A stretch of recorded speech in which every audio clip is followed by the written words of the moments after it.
Join us and unwind with a good book. Welcome to Relaxing Reads. This month's Relaxing Read is The Most Precious Substance on Earth by Shashi Bhat, a humorous coming-of-age novel and a sharp-edged look at how silence can shape a life. Nina, a bright, hilarious, and sensitive 14-year-old, doesn't say anything when her best friend begins to pull away or when her crush on her English teacher intensifies. She doesn't say anything when her mother tries to match her up with local Halifax Indian boys unfamiliar with her Saved by the Bell references, or when her worried father starts reciting Hindu prayers outside her bedroom door. And she won't speak of the incident in high school that changes the course of her life. On her tumultuous path from 90s high school student to present-day high school teacher, Nina will learn difficult truths about existing as a woman in the world. So there's a lot happening there.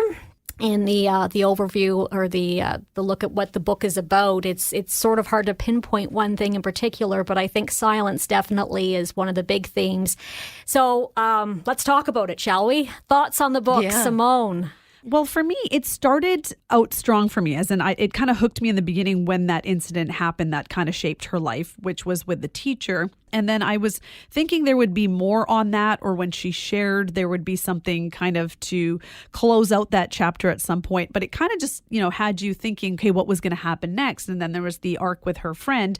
And somewhere in the middle, though, there were parts that kind of lost me. I work in radio, and so I've got a connection to music, but not so much. I never had the experience of the whole world with band and stuff. So I kind of got a little bit lost in the middle there. And then it kind of brought me back in when she was going through some of the things with the Toastmasters and some of the relationships and interesting things happening there.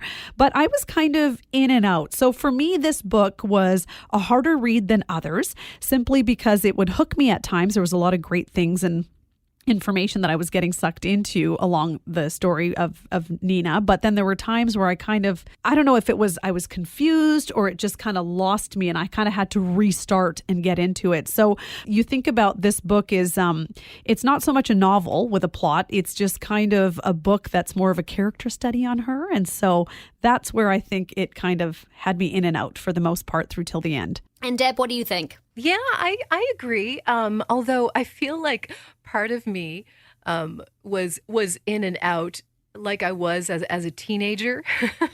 The timeline. Yeah. I think I might be a little older than Nina's character, but not far off it because of all the references to pop culture. I was there with all of that as well. But I think it's also when things happen as a girl, as a young woman, and especially something traumatic, we kind of put it away, like the secret she kept, and you put it on a shelf, and then you go about doing other things, and then it pops back in your mind, and then we go on to other things. And I think we always feel as women that we've got to put others first, no matter how heavy that might be within ourselves. So I think that the in and out for me is what was going on with perhaps, Nina and her own mind with everything that had kind of been navigated or she's been trying to navigate in her own life. It always felt like what could have been for her if she hadn't experienced that trauma. That's what I always felt like where would the teaching job, where would that have gone for her, or who would she have met along the way that she could have actually created a really great relationship with? Because there was never that connection she had the connection with Amy in the beginning, and then that was lost. And she always had a great connection with her parents, but as far as relationships with men, like when she was going through the dating scene, it felt like one disaster after another. And other than she had one really great guy that she met, and then she just kind of ghosted him. So yeah. It was obviously that trauma that she carried with her throughout. But throughout the story, as well, as heavy as it is, with the pulp culture references and with setting in Halifax, and that really Halifax was almost like a character I found in the novel, which I really enjoyed and could certainly relate to. And we'll talk to Shashi about that coming up and how that sort of was the chosen background and about the pulp culture references and whatnot. So we'll talk to her about that coming up in just a little bit. But we still have much to talk about before we talk to Shashi. So, as mentioned off the top, the book is described as a humorous coming-of-age novel and a sharp-edged look at how silence can shape a life. What are some key moments in the book when Nina is longing to speak but can't? Those moments that you stood out to you. Deb, I'll start with you on that one. Well, I guess just, after it happened and not fully understanding, even years down the road, I think what happened to her should not have been happening to her, as a young girl or a young woman. And the fact that it was kind of like, okay, it's my secret. I don't have to tell anybody and just be fine with that. I think it's really hard to understand what was going on and recognize what had happened. For me, was pretty powerful. Well, you can tell in the beginning, she didn't even recognize it as what happened to her as abuse. She didn't, and the way it was written too.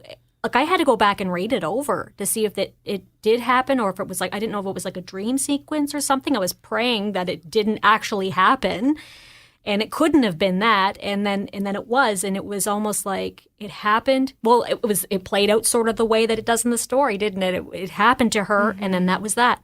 And then she just never spoke about it, and it wasn't really identified by Nina until the end of the book. Like, she didn't really say the words out loud until, I think, at the moment when she was meeting with that troll guy at the end. Like, it never really was put into words. And I think that's what carried with her, obviously, throughout the story. So that was definitely the toughest one. And what about you, Simone? What were there other moments as well that stood out where you're like, why isn't she speaking up?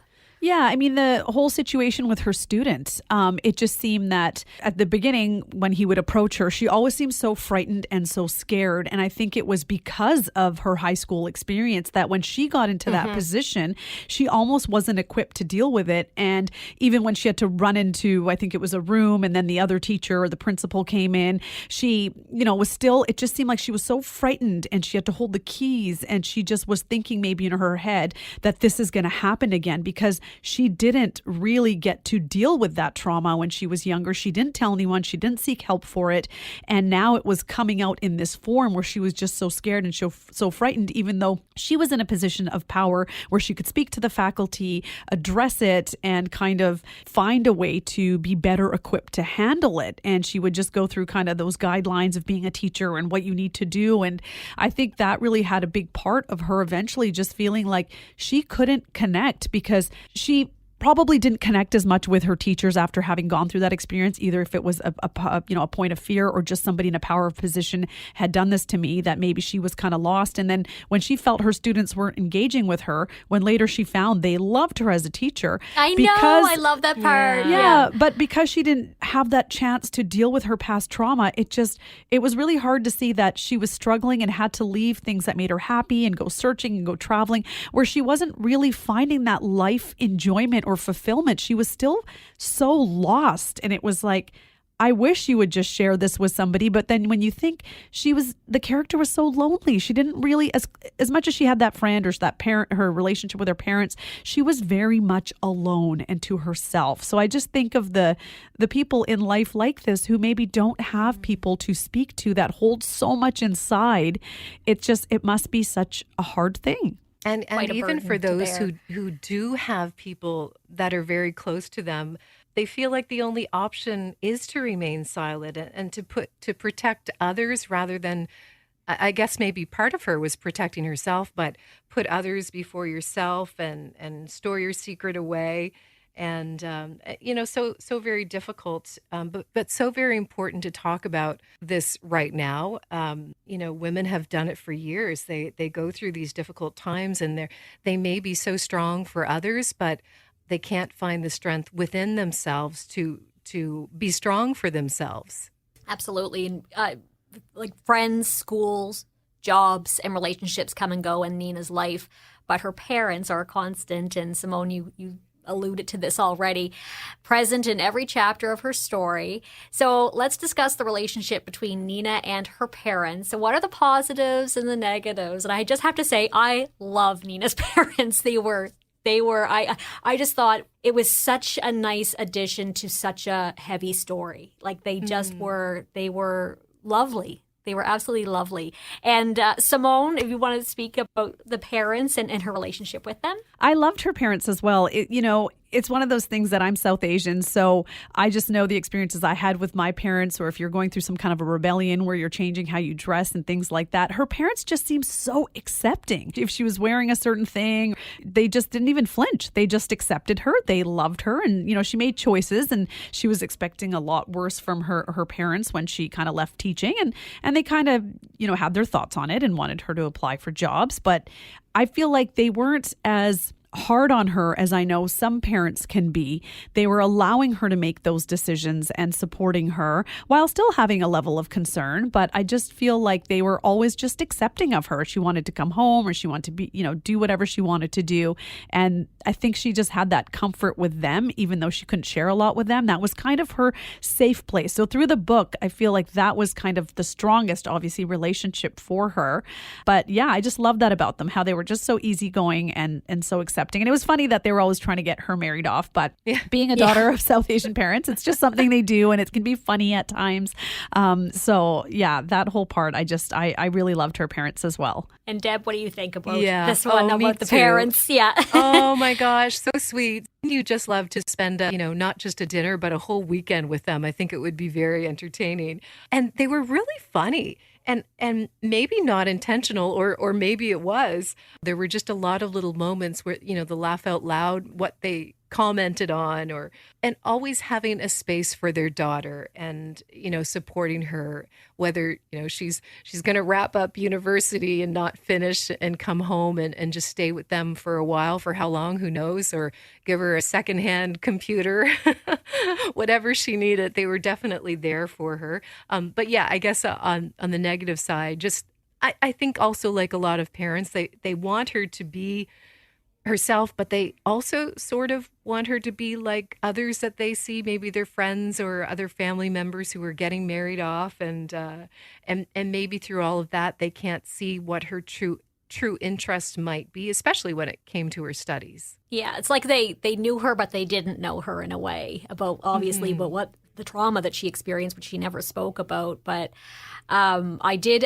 enjoy the Christmas pageant part of the book, and where they all kind of had their different things that they put together for the event. And I feel like while she wasn't really into it in the beginning, she got into it, and it felt like a moment for her that was not, as dare I say once again, but not such a heavy moment. It seemed to lighten her a little bit, being involved with the kids and whatnot. So certainly we have the love for the parents, but what were your takeaways from the relationship with Amy early on in the novel? And how did you feel about Nina's message to her near the end of the book? Now, we didn't get to know what was all in the message. She didn't share that. We didn't get to read that part, but we know that she spoke her truth. So, Simone, what were your takeaways from the Amy relationship? Well, at first it seemed like just any average relationship. You're doing things together. You have your own inside jokes. You're, going through life together at such a young age, having these experiences. But then it was that whole, as much as they are best friends, she wasn't sharing anything with her. So obviously she wasn't either comfortable, as we know, to share that with her, but I just hope she had spoken to her. And then I think it was the same way for Amy. She was withdrawing, and she wasn't sharing a lot of what she was maybe going through. We have no idea what her backstory is. It's just to know that she kind of just wanted to be out of school and wanted to, go and live her own life. And I just wish they would have stayed in touch or connected. And I know she says that she wished she would have checked in more. And I think we might have thoughts on people we've, had relationships with and maybe haven't kept in touch with. You just sometimes often think, especially about those people in your past who have gone a different path, or your friendships just have changed over time. I know I often reflect on those, but I just, when she was thinking that she should have checked in or just kind of wondered, but then that moment where she said, but it's been so long, I don't have that grief. I don't know if I'd feel the same way, because I feel at some point, if you've had that connection with someone, there might be a part of you that kind of hurts when that person is no longer. So that part I kind of struggled with. But then I thought, well, maybe this is just because this is Nina's personality. She's held so much emotion and everything inside of her that maybe she just is not equipped to deal with it. And Deb, what did you think about the relationship with Amy? Yeah, I compared it to some of the relationships that I knew, both with myself and some of the friends I had at that age, and then some of my siblings and cousins and their relationships. And pretty typical. You kind of think about those people that you're with in your teen years are always going to be with you because you do everything together. But her circle was so small. I mean, just having the two of them, if they had a bigger circle to share more of their thoughts, more of what was going on at that time. And I guess reading it, you realize and recognize that the teen years just fly by so quickly. And we always believe that there's going to be more time to catch up and repair something in the relationship, or let's get together and try something new, or, we've got all these adventures that we should try, but you think that you've got the time to sort it out, and then life happens. Years pass, other things come into play, obstacles in life, good or bad. So it did make me feel very sad about how it went. But I guess that's life, right? You mentioned feeling sad. I wrote down tragic. I thought it was if they just opened up to each other. Amy was obviously going through her stuff, and Nina, of course, through her trauma. And I feel like if they just talked about things, maybe, Amy's life would have went a different direction. She got lost in drug addiction, and then Nina felt lost in like her life as well, just where she wanted her life to go. And it's like she couldn't quite see who she was and what she contributed. And we mentioned, just kind of go back a little bit, but we mentioned about the evaluation from her students. She couldn't see herself like in what she was, how she contributed to the world. And I think that even that relationship with Amy and how they were, well, before the Sam Troll guy got involved, they seemed to really be there for each other. Like they were constants, and then it was just over. And I forget what it was. It was at a restaurant, or they were at a cafe or something like that. That moment when she just was like looking frazzled, Amy, and then she just left, and that was it. I think that was the last time they really. And then she had gone missing, and then I think she ended up in New Glasgow. Actually, that's when that happened. And then I don't know. It just felt like I could kind of see. I know, Simone, you mentioned that like where she didn't feel sadness, or she wasn't affected by Amy's death, but it's almost like it was looking at someone else's life in a way. Yeah. It almost seems so far removed from who she was now to who she was then. It was like looking at a whole different person. But anyway, what could have been? That's sort of the theme of the book, isn't it? What could have been if things had gone a bit differently here or here or here. And with that, the last chapter in the book brings a little bit of closure, I guess. It does leave a lot of things open-ended at the same time. So what surprised you about the ending, and what did you expect to be different? Or I guess maybe what were you hoping to see? I'll put that out there as well. Simone, what do you think?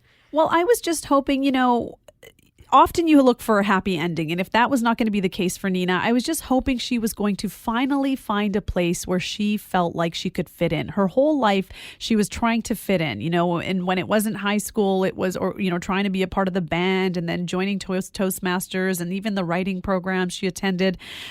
It just feels like she didn't have that chance to finally find her place. To me, it feels like she's still a little bit lost, and there's still a long way for her to go, which is fine, because sometimes that's life. Sometimes you will never find truly where you belong. But that was kind of how I felt. I just felt like I wanted to see a little bit more for her. And then the whole thing with the internet troll, like I'm proud of her for finally, tackling that and dealing with that head on, because you see she didn't deal with a lot of things, but with that, she seemed to find the confidence to be able to call this person out, to sit down face to face with this person. A little surprised as to who it was, not expecting that, but I don't know. It just kind of still left me thinking. Like I feel like that story is not complete, and maybe I need to go back and process it a little bit more, which often sometimes happens with these novels. But I feel like I don't completely understand the last little part of her life. I think that you're right. Like Nina is still discovering who she is and discovering what she should be doing, where she should be. But I was kind of left thinking, oh no, what? Are we going to hear more from Nina? Will there be eventually a happily ever after? And the whole troll thing really. I mean, I was feeling like, oh my gosh, I'm so afraid for her. I can't believe that she's going to meet this person, and I was afraid that it was going to be the student, the boyfriend, or the student. Rather. That's who I thought it was going to be too. Yeah. And that I thought would be much more threatening than who it turned out to be. But I mean, he was still a troll. It was Sam, right? Yeah, it was. Okay. Yes.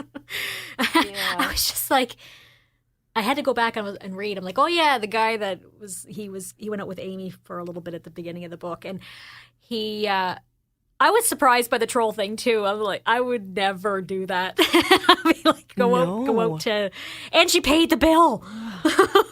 But I did like though how she just kind of stopped listening to him. And if you don't feed the troll, you know what I mean? Like he just got frustrated and left. And I felt like that was a moment.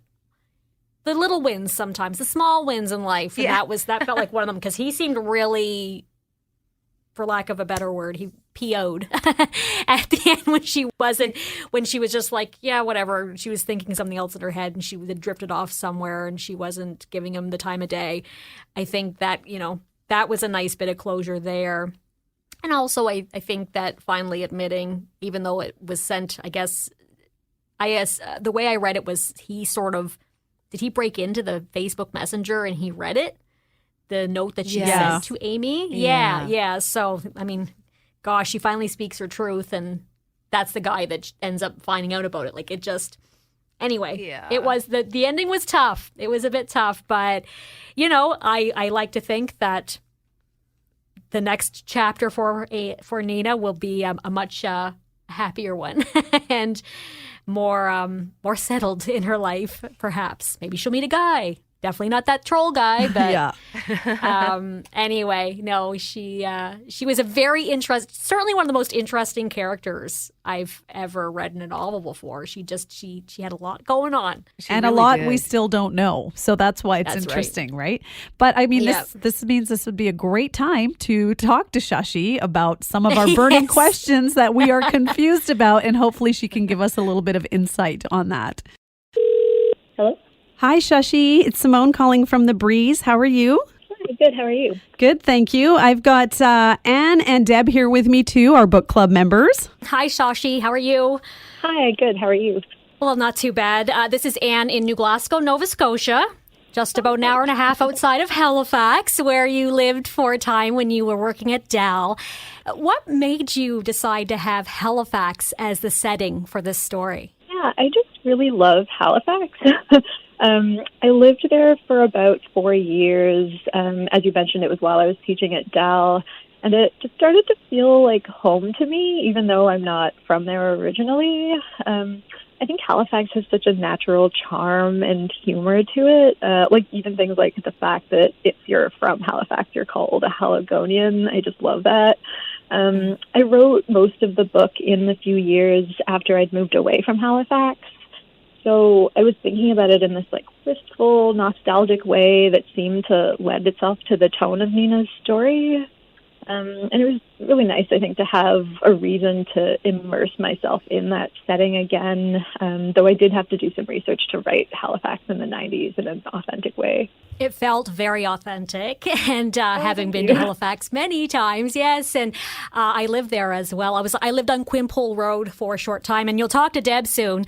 Deb, actually, she's in the city, so she certainly can appreciate all those references as well. And I wanted to ask you about the pop culture references.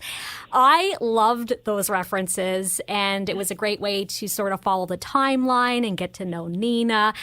And you had said, I heard an interview with you, and you had said that you were hesitant to use those pop culture references as though they be sort of frowned upon. So what made you change your mind about putting them in, and how did you pick and choose what to use?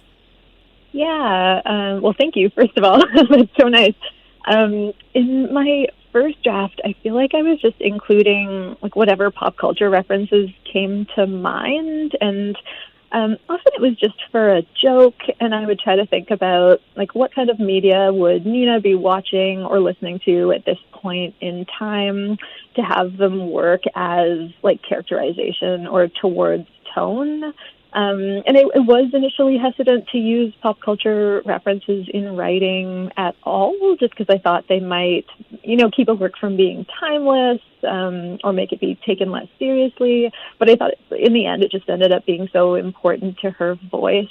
And also maybe to capturing the era, particularly in those 1990s chapters. I know with later drafts, I tried to interrogate each reference and to consider, like, what purpose is this serving? And, like, is it adding anything in terms of emotional or thematic resonance? And just to be thinking about, like, is this worth the words that it's taking up?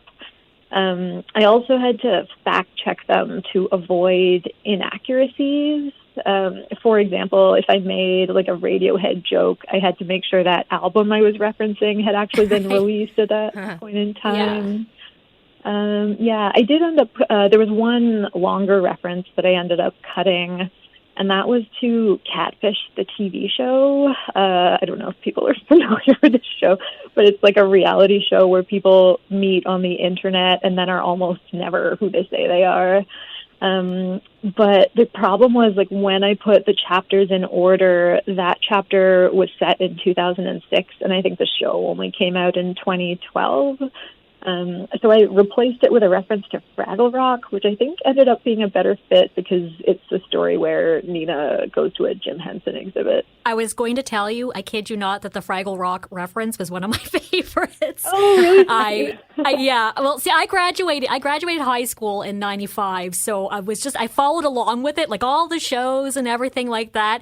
And I feel like if I ever met Nina in real life, we would have a whole lot to talk about because I'm also obsessed with TV, and I love talking about television and whatnot. So I love talking in general, but I especially love pop culture, and I thought it was a nice addition. It was a pretty heavy story, so that it felt like it was a way to kind of get into Nina's head and her mindset with sort of the lighter things in life. It was nice to know she got enjoyment out of watching a lot of The Bachelor. Yeah. So I really enjoyed that about the story. So yeah, I hand it over to Simone now with a couple of questions as well. I really enjoyed the read, and I loved, like Anne mentioned, the 90s nostalgia. And I'm also South Asian, so I really loved the Shah Rukh Khan and the Bollywood and, that whole vibe of spending time at the temple, your parents constantly asking you to get married or introducing you to people. So that was definitely relatable to me. And it was also very interesting because I grew up on the West Coast, and I know here, many of the South Asian people, there wasn't often people getting into kind of that goth world. So it was really interesting to see that was happening in Halifax because you just see kind of how the coasts are so different, Yeah. Oh, that's interesting. Yeah. Yeah. And so reading the book, as Anne mentioned, it was heavy at times. And it's not a book about Nina kind of finding herself, or you kind of look for that justice or closure for her. But instead, she goes through a lot of, unfair things in her life. What inspired you to take this route when writing? Yeah, I guess The darker story was really the story I wanted to tell. But I also think like there's something about like a story from the point of view of a teenage girl, where like we're used to seeing that kind of voice in young adult fiction or in stories that are like easily dismissed or are much lighter. And I just wanted to play around with the expectations of that voice, and to like start off with something like a light kind of voice that belies the seriousness of what these characters are actually experiencing. So I was really playing like with the tone of the dark and light there. Yeah, it definitely showed. And it was just, interesting because when you read that first chapter with what happened with the school teacher, you kind of hoped there would be a little bit more. And then you kind of just had to sit back and kind of make up your own thoughts of what she must have felt and not even being able to share that with her best friend. And then you see that kind of happen with some of her other experiences. And, you often just... I know when I was reading, I was kind of like, okay, what's going to happen for her? Is she going to get her happy ending? She just felt so lonely at times. So what made you want to kind of end the book the way that you did? I guess to me, it felt like it was more true to what the real life experience might be. And I did set out to like create that feeling of a lack of resolution at the end of every chapter. Like I was thinking of the chapters as being structured more like short stories where it's withholding that feeling of like catharsis or justice or a happy ending. Because in real life, I don't think a woman in Nina's situation would always get that happy ending. And I think it would have felt false to me to give her one in the end. Yeah, no, that totally makes sense. I like how you said that. It's definitely felt like short stories at times. Well, thank you for sharing that. I really enjoyed the book, and I'm going to pass it over to Deb. Yeah, thank you. And I enjoyed it as much as Simone and Anne, and I too appreciate the pop culture and, getting that fun and humor in the darkness. Because I think, with pop culture, trivial tidbits that we all know about growing up, I think it gives us or allows us to reminisce and reflect about who we are, the people around us, and who we've become. And we humans are constantly learning and growing, aren't we? So sometimes we forget about how far we've come or how the experiences, have helped us figure out where we are and what we need to do, perhaps.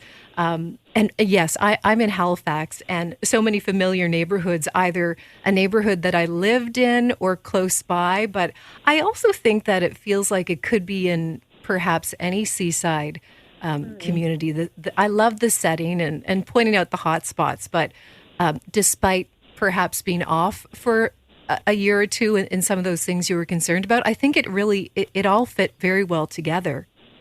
Well, thank you. That's really nice to hear. Oh, you're very welcome. So I'm wondering, what is really the most precious substance on Earth? Yeah. Is there one answer? I think I Googled what the most precious substance on Earth is. I think in the book, I guess it says it's either diamonds, rhino horns, or meth.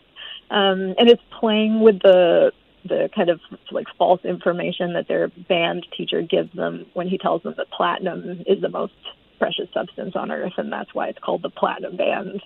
But what I had in mind for that, I liked the kind of like oblique feeling of the title, and I had the idea that it was a metaphor where the most precious substance on Earth was whatever is lost when a girl comes of age, kind of a combination of like hope and belief and confidence and bravado. So that's kind of what I meant, but I had the sense that the reader might not be able to exactly pinpoint what it was. Yeah, I think we go through all these stages, as a woman, as a young girl, and there were so many awkward moments that I think looking back, if we're able to look back, we can find what that substance might be. Mm-hmm. And did your characters come from familiar faces, familiar folks in your life? Really, I think I mean, there are like bits of personal experience in there, just in like the setting, for example, or like I was a band geek in high school, but the plot and characters are all fictionalized. It was more just kind of like the ideas and the story that I wanted to tell, so I made like fictional scenarios to pick those. They're great characters. Oh, thank you. Oh, you're welcome. And I must say, getting, I guess, familiarizing or refamiliarizing myself with some of the spots around the city that I haven't been to in a while, I did go to Uncommon Grounds. Oh, yeah. To get a coffee. And they were out of scones. They were really, really busy, so they were out of scones. But I did get an oat cake, which was as big, if not bigger, than the scone. They have really good granola bars, too, I remember. They do. Perfect. I think that's all our questions. Anne or Deb, did you have any others? No, I think Just wondering about upcoming projects and what's on the go. Oh, sure. I'm working on a short story collection. They're kind of these, like, strange, surreal stories with themes of loneliness and the body. So it's things like illness, pain, aging, mortality, and so on. Wow. Well, we look forward to that. Thank you so much again, Shashi, for having this time with us. Oh, we really enjoyed the book for our book club this month. Yeah, thanks so much. It was lovely to speak with all of you. Oh, thank you. And thank you for bringing us back to, 14 and our teen years and then all the other ones that followed. Thank you. Bye-bye. Bye-bye. Thanks. Bye. Bye. Thank you for kicking back and relaxing with us. We hope you'll join us again on Relaxing Reads.